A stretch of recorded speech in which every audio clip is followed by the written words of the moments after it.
আজকের এই ভিডিওতে আমরা জন ডানের লেখা একটা কবিতা আ ভ্যালিডিকশন ফরবিডিং মর্নিং সম্পর্কে একটু আলোচনা করব। যদিও এই রিলেটেড আরো একটা ভিডিও চ্যানেলে রয়েছে, কিন্তু আমার মনে হয়েছে আরেকটু ডিটেলস অ্যাড করা উচিত ছিল। তাই আমরা এই ভিডিওটাতে আরেকটু ডিটেলস সহ আজকে উপস্থাপন করছি। আজকের এই ভিডিওতে থাকবে কবিতার লাইন বাই লাইন বিশ্লেষণ, বাংলা অনুবাদ, ব্যাখ্যা, সেই সাথে থাকবে লিটারি টার্ম, কোন লাইনে কোন লিটারি টার্মটা ব্যবহার হয়েছে আমরা সেগুলো সম্পর্কে একটু জানব। জন ডান ছিলেন মেটাফিজিক্যাল কবি এবং এই কবিতাটিতে তার মেটাফিজিক্যাল শৈলীর নিদর্শন স্পষ্ট। এখানে বিদায়ের বিষণ্ণতাকে শারীরিক প্রেমের পরিবর্তে আত্মিক প্রেমের এক গভীর ব্যাখ্যায় রূপান্তরিত করা হয়েছে। তো চলো আমরা মূল কবিতায় ফিরি। আমরা স্ট্যানজা বাই স্ট্যানজা পড়ব। প্রথম স্ট্যানজায় বলা হচ্ছে, as virtuous men pass mildly away, যেমন সৎ ও পুণ্যবান মানুষরা শান্তভাবে মৃত্যুবরণ করে, and whisper to their souls to go, আর ধীরে ধীরে আত্মাকে বিদায় জানায়, while some of their sad friends do say, ঠিক তখন তাদের শোকাহত বন্ধুরা বলে, the breath goes now, and some say no. এখন তার নিঃশ্বাস বন্ধ হলো, আবার কেউ বলে না, এখনো হয়নি। এখানে মেটাফোর দেখতে পাচ্ছি আমরা, কারণ প্রেমের বিচ্ছেদকে শান্ত মৃত্যুর সাথে তুলনা করা হয়েছে।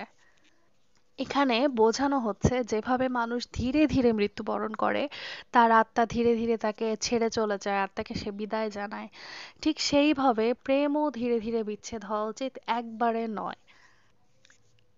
যেমন কিছু বন্ধু বলবে এখনো নিঃশ্বাস বন্ধ হলো, আবার কেউ বলবে না এখনো হয়নি।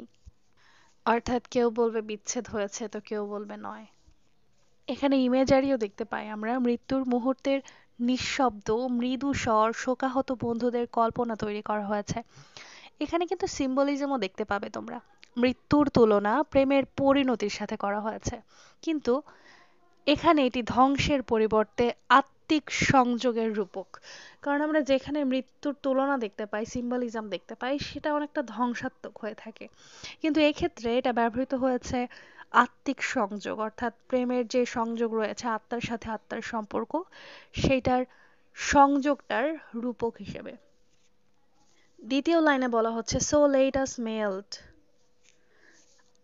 আমাদের গলে যাওয়া উচিত, ধীরে ধীরে আমাদের গলে যাওয়া উচিত, অ্যান্ড মেক নো নয়েজ, শব্দহীনভাবে নিঃশব্দে, নো টিয়ার্স ফ্লাডস, না চোখের জলের বন্যা, নর সাইড টেম্পেস্টস মুভ, না দীর্ঘশ্বাসের ঝড় তোলা উচিত।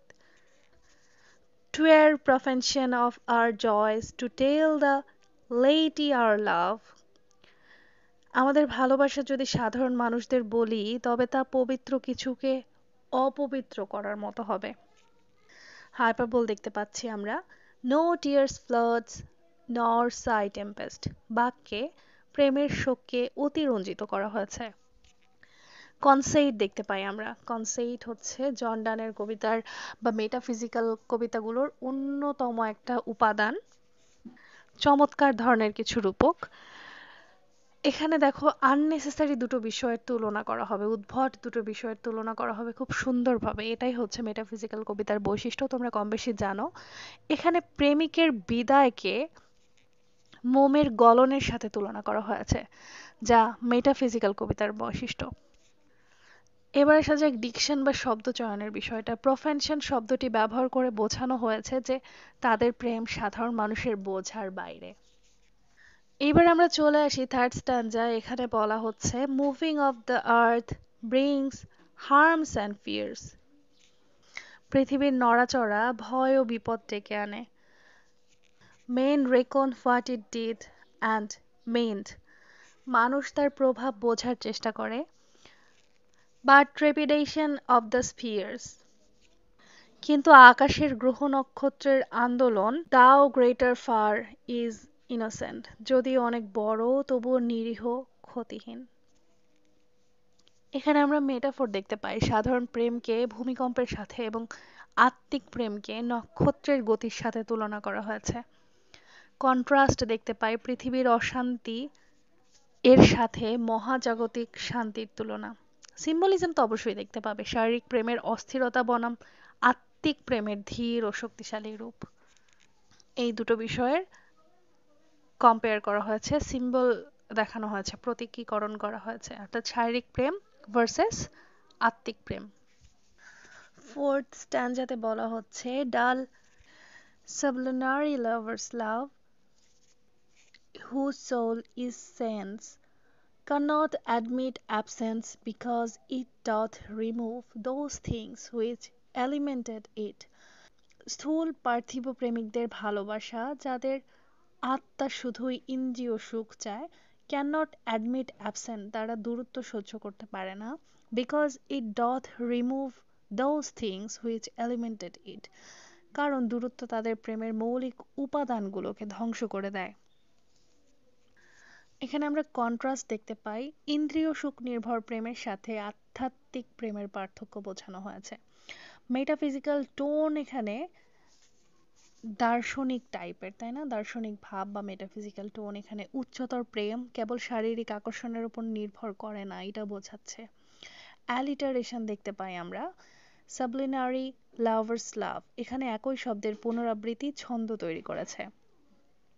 এরপরে আমরা ফিফথ স্ট্যান্জাতে যাই, সেখানে আমরা দেখতে পাই, but we by a love so much refined, কিন্তু আমাদের প্রেম এতই পরিশীলিত, that ourselves know not what it is, যে আমরাই জানি না এটি আসলে কি।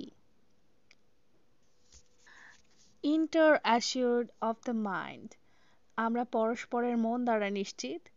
Careless eyes lips and hands to miss, এবং চোখ ঠোঁট বা হাতের অভাব নিয়ে চিন্তিত নই। এটা মেটাফিজিক্যাল কনসেপ্ট, এখানে আমরা দেখতে পাই আধ্যাত্মিক প্রেমের ধারণা গঠন করার জন্য জটিল চিন্তাভাবনার প্রয়োগ করা হয়েছে। এছাড়া আমরা প্যারাডক্স দেখতে পাই, ourselves know not what it is, প্রেম এতই শুদ্ধ যে তা বোঝা যায় না। আবার আমরা কন্ট্রাস্টের ব্যবহারও দেখতে পাই, ইন্দ্রিয় সুখ নির্ভর প্রেমের বিপরীতে আত্মিক সংযোগ। এবার আমরা ষষ্ঠ স্ট্যান্জা, সিক্স স্ট্যান্জাতে বাড়াচ্ছি। এখানে বলা হচ্ছে, our two souls therefore which are one, আমাদের দুটি আত্মা যা এক, though I must go endure not yet, যদিও আমাকে যেতে হবে, a breach but an expansion, like gold to airy thinness bit, এটি বিচ্ছেদ নয় বরং সম্প্রসারণ হবে, যেমন স্বর্ণকে পাতলা করা হয় বাতাসের মতো। এখানে আমরা মেটাফিজিক্যাল কনসেপ্ট দেখতে পাই, প্রেমকে সোনার সাথে তুলনা করা হয়েছে, যা যত পাতলা হয় ততই বিস্তৃত হয়, কিন্তু ছিন্ন হয় না। এখানে আমরা সিম্বলিজম দেখতে পাই, শুদ্ধ প্রেমের দৃঢ়তা এবং স্থায়িত্ব প্রকাশ। ইমেজারি দেখতে পাই, সোনাকে প্রসারিত করার দৃশ্য ব্যবহার করে প্রেমের সংযোগ বোঝানো হয়েছে। এবার আসে আমাদের সেভেন্থ স্ট্যান্জা, এখানে কম্পাসের রূপক দেখতে পাই আমরা।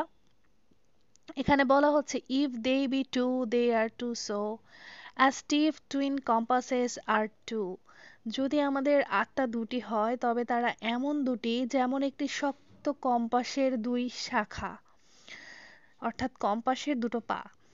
Thy soul the fixed foot makes no show to move but doth if the other do,